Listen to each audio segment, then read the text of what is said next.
Hey y'all, welcome to my channel. I'm Patrice and today we are going to be making a last minute journal for my grandma.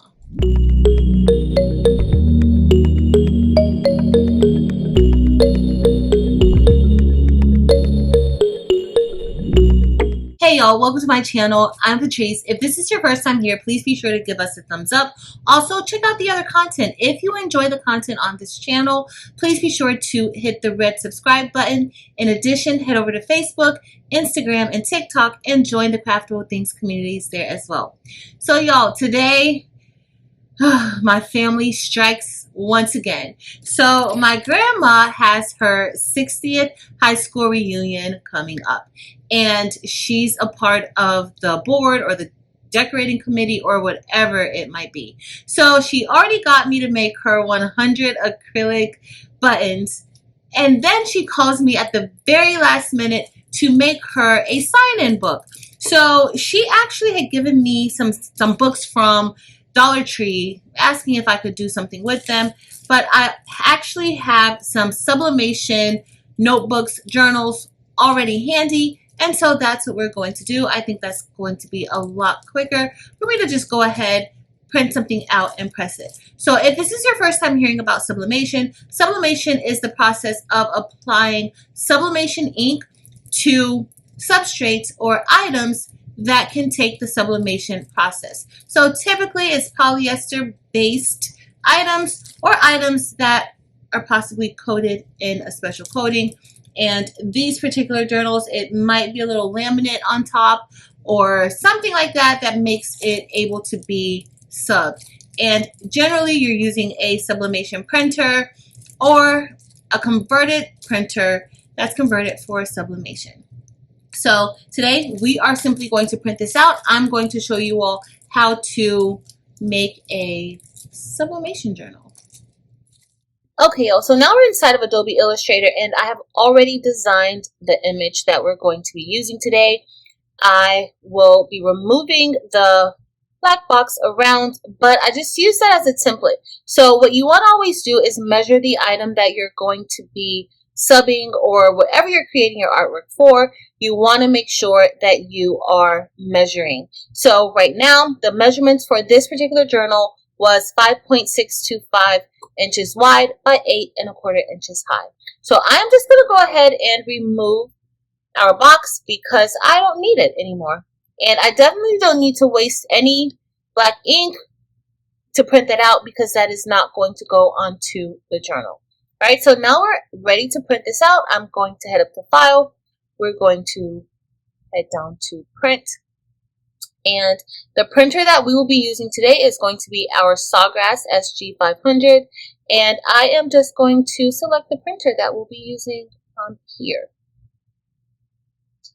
And that all looks good. I don't have to adjust anything else. So let's go into Setup. And we just want to make sure that we are going to be mirroring our image.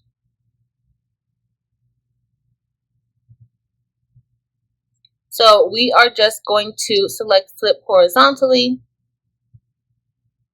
And we are going to now click Print. So we're printing from the SG500, which is a SAWGRASS printer. This is a sublimation printer. It is not converted. It is a sublimation printer. And I'm just showing you all how quickly this prints out. So this took maybe about a total of 15 seconds to get it printed out. Alright guys, so here is our journal and we're going to open it up. We're just going to place the sheets over on the side. And there are actually two parts that can be subbed. So the front and the back cover can be subbed. So I think we're just going to go ahead and maybe print out another copy and sub the image on both sides. Alright guys, so we are ready to place our images on top. And we are simply going to turn it over and place it like that. And I just want to make sure that it is aligned correctly. So what I like to do when I have these, I like to make sure that I can identify the front cover and the back cover because you don't want to press both this way because when you go to put it on the back, it's not going to press correctly. So I like to kind of already have it set up so that I know which side, you know, which one is the front cover and which one is the back cover.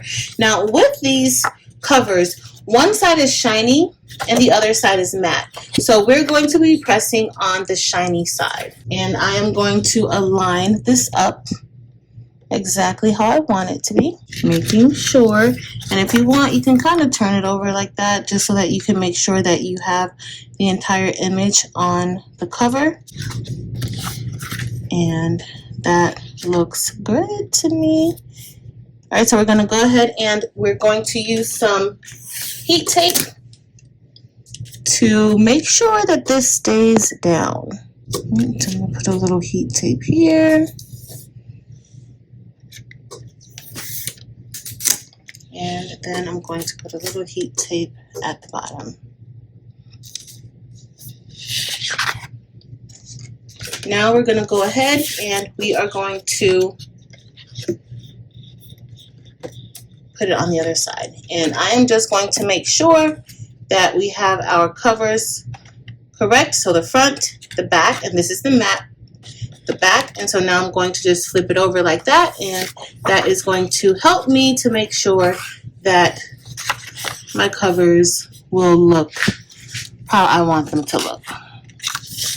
If I turn it over, I can actually kind of see through the holes just to make sure everything is going to be on our cover. All right, so now we're ready to place our heat tape down.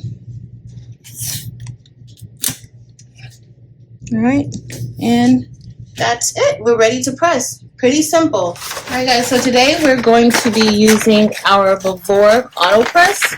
And I am placing butcher paper on the bottom of the press because, of course, we don't want any of that ink going through.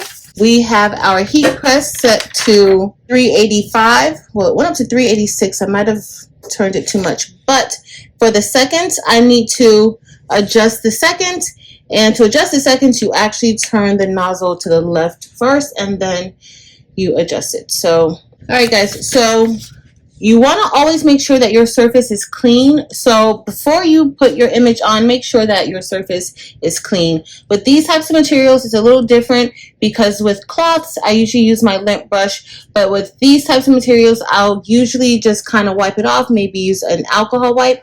But you do want to be careful because this is still a paper-based material. So our heat press is getting ready, and right now we have it set to 385 for 45 seconds. So now we're all set and we're getting ready to press. And I also have another piece of butcher paper to place on top. This is important because you don't want any of that ink to seep through the back of the sublimation paper and go onto your press. So that is very important. So we are simply going to press this down. Oh, it went down to 379.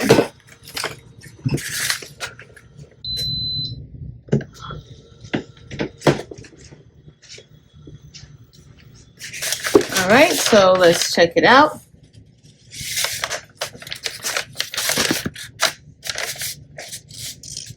And I definitely recommend using heat gloves, so let me grab mine. All right, so I'm just going to peel that off, and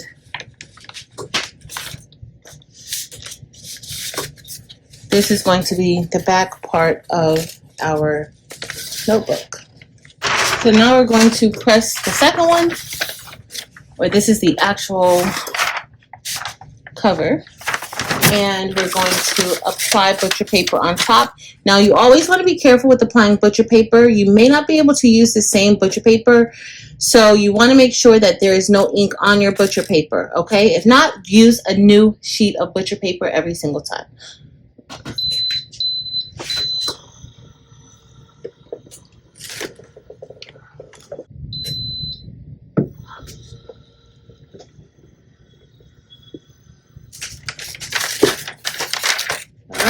So we're all done, and we're going to remove this.